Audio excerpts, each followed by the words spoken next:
mwebale kwekuumira ku mukutu Ugandan Lifestyle. Nze Segaba Mureshid. Buli wera ng'ennaku z'omwezi 3 omwezi ogw'omukaaga Abakatoliki bagenda maaso n'okubeera nga beeyiwa ennamugongo okulamagana okujjukira muganda wange abajulizi abaafiirira eddiini yaabwe. Kati olunaku olwaleero waliwo amawulire agageze maaso n'okubeera nga gasaanikira muganda wange eggwanga lyonna erya Uganda nga buli omu yeebuuza ate lwaki bibeera bwe biti, lwaki bizze bwe biti. Waliwo abantu babiri abageze maaso n'okubeera nga bakafiiramu era nga baneeno babadde ku pikipiki. Bano tebafudde accident nedda wabula bomu egeze maaso n'okubeera nga etulika yesse omukyala n'omwami abadde agenda maaso n'okubeera nga avuga. Kale bino bigeze maaso n'okubeera nga bibeerawo ng'eyo muganda wange ku Kereziya esangibwa eyo e Munyonyo. Abakkiriza ab'enjawulo babadde basobodde okubeera nga bakuŋŋaana era mu kuŋŋaana ne kiraga nti nno bano babadde bakulembeddwamu omuganda wange abafaaza ab'enjawulo okukulemberamu emmisa ey'okujjukira abajulizi abaafa ku lw'eddiini yaabwe.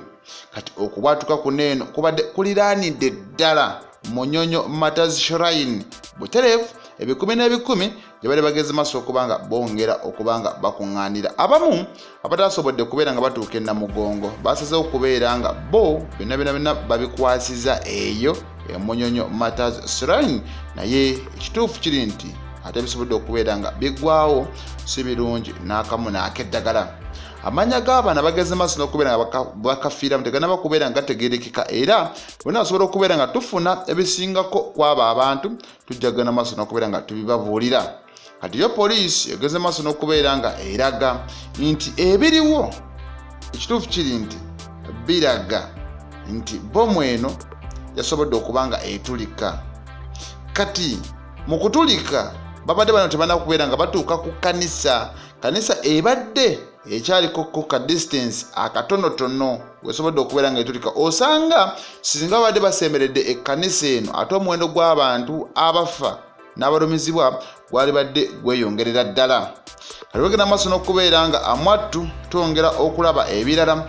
Bo abasirikale n'amagye bageze maaso okuba nga bafulumya obubaka obukungubaga era n'obusaasira abo abafiiriddwako abaabwe newankubadde tebana okubeera nga bategeerekeka. Kugambye 10 bye bikuŋŋaanidde eyo.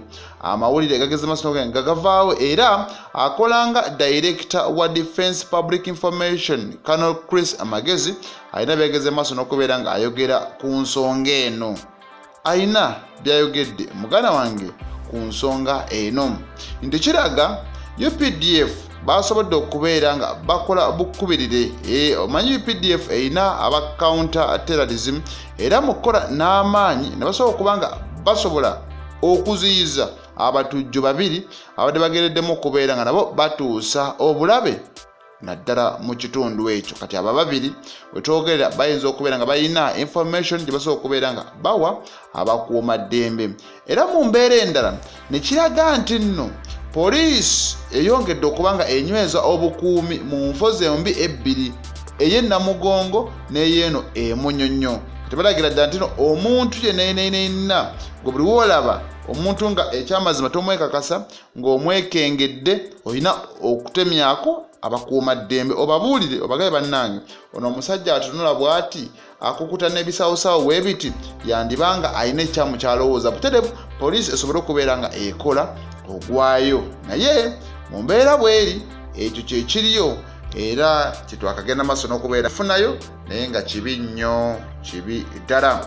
Waliwo ne poliisi era yeewakisa yazzeemu okubeera nga erumbibwa. Jjukira waliwo eri mu bitundu by'Enaggulu police station gye basobola okubeera nga balumba. Kati ate n'eno ewakiso waliwo police station gye basobodde okubeera nga balumba naye nga bagirumba muganda wange kiraga nti nabo bakuuma ddembe. Naye ku mulundi guno eno era basobodde okubeera nga bayita poliisi ndowooza kosa n'abamagye okubayambako okugoba bano abasajja abadde bageze basobola okuba nga balumbagana poliisi. Ekiteeberezebwa okuba nti nno babadde baagala omusibe omu yabadde asibiddwa ku police station eyo agenda maaso n'okubeera nga ateebwa.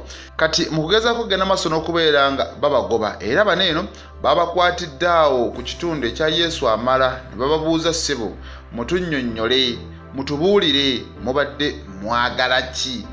Era bano eno basigadde mu mmotoka zaabwe nga bagamba ne tujja kubeera nga tufuluma paka nga bakama baffe basobodde okubeera nga muganda wange batuuka. Kale embeera bwetyo bweri bunkenke naye kibi nnyo, kibi ddala ku lunaku nga luneeno olukulu era eddiini y'Obukatoliki ne Uganda okutwaliza awamu okubanga ekikolwa ekyo ekya bbomu egeza masiro okubanga etulika kibaddewo. Nze Ssegawa Rashid.